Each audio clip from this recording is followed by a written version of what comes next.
خليني أرجعك بالزمن. النبي صلى الله عليه وسلم خرج من مكة وهو أهل بلده رافضينه، لكن مع مرور السنين الإسلام كبر وانتشر والمسلمين بقى ليهم قوة ومكانة. وفي السنة الثامنة للهجرة كان موعد واحد من أعظم الأحداث في التاريخ الإسلامي وهو فتح مكة. القصة مش بس عن جيش داخل مدينة، القصة عن عفو ورحمة وعن لحظة غيرت مجرى التاريخ كله. السبب الرئيسي للفتح كان إن قريش كسرت عهد الصلح اللي كان بينهم وبين المسلمين في صلح الحديبية. حلفاء قريش اعتدوا على حلفاء المسلمين، فده كان نقض واضح للاتفاق. سيدنا محمد صلى الله عليه وسلم قرر إنه لازم يتحرك، لكن قراره ما كانش انتقام، كان رد على الخيانة. وهنا بدأ التجهيز لأكبر جيش خرج من المدينة لحد الوقت ده. الرسول صلى الله عليه وسلم خرج من المدينة ومعاه 10,000 مقاتل، جيش ضخم جدا بالنسبة لوقتها، وكان أكبر عرض قوة للمسلمين من ساعة الهجرة. ولكن الملفت إن الجيش كان منظم ومعندوش غرور. الرسول صلى الله عليه وسلم أمر الجيش إنه يولع نيران كتيرة حوالين مكة في الليل علشان يبين إن العدد مهول، لدرجة إن أبو سفيان نفسه زعيم قريش شاف المشهد واتفاجئ وقال: والله ما رأيتك الليل نارا قط ولا عسكرا. أبو سفيان اتقبض عليه من حرس المسلمين واتاخد للنبي صلى الله عليه وسلم، وبعد حوار قصير أعلن إسلامه. النبي صلى الله عليه وسلم ما اكتفاش بكده، لكنه عمل حركة عبقرية، أعلن إن من دخل دار أبو سفيان فهو آمن. الكلمة دي خلت أهل مكة يطمنوا إن مفيش مذبحة جاية، وإن الهدف مش قتل بل فتح. دخلت الجيوش من 4 جهات حوالين مكة، وبعض الاشتباكات البسيطة حصلت لكن ما كانش فيها قتال كبير. الرسول صلى الله عليه وسلم دخل مكة وهو متواضع لله سبحانه وتعالى، مفيش أي انتقام، بالعكس اللي قاوم بس هو اللي تم التعامل معه بسرعة، والباقي استسلم من غير أي دم.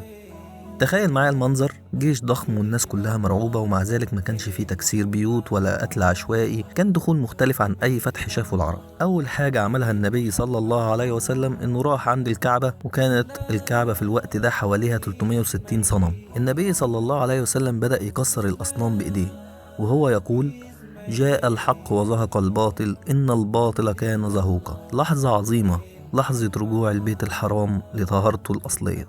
بعدها جمع أهل مكة عند الكعبة، والكل كان واقف منتظر الحكم. طبعا ناس قضوا سنين بيأذوا في النبي صلى الله عليه وسلم وبيحاربوه وبيقتلوا أصحابه، أكيد مستنين انتقام.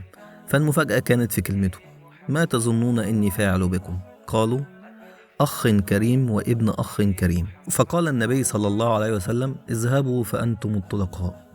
عفى عنهم كلهم بلا استثناء. مشهد تاريخي من أروع صور الرحمة والعدل. فتح مكة مش بس كان نصر عسكري، دي رسالة للعالم إن الإسلام دين رحمة قبل ما يكون دين قوة.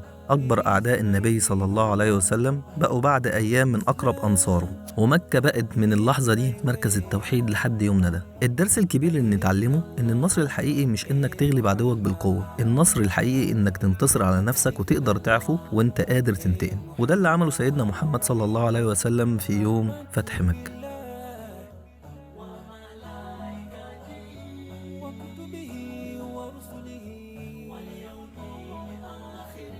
والقدر خيره وشره من الله والقدر خيره وشره من الله.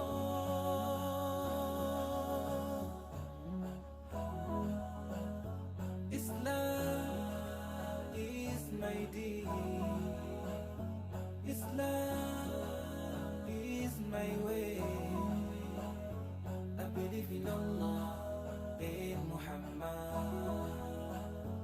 I believe in Allah, in Muhammad. رضيت بالله ربا وبالإسلام دينا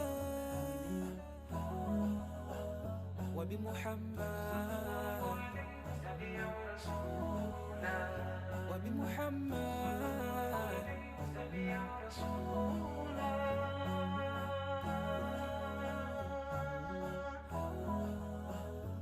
Islam is my deen.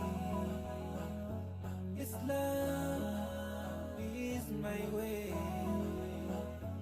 I believe in Allah, in Muhammad. I believe in Allah, in Muhammad. Islam is my deen. Islam is my way.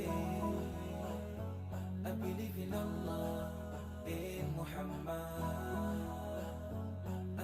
believe in Allah, in Muhammad.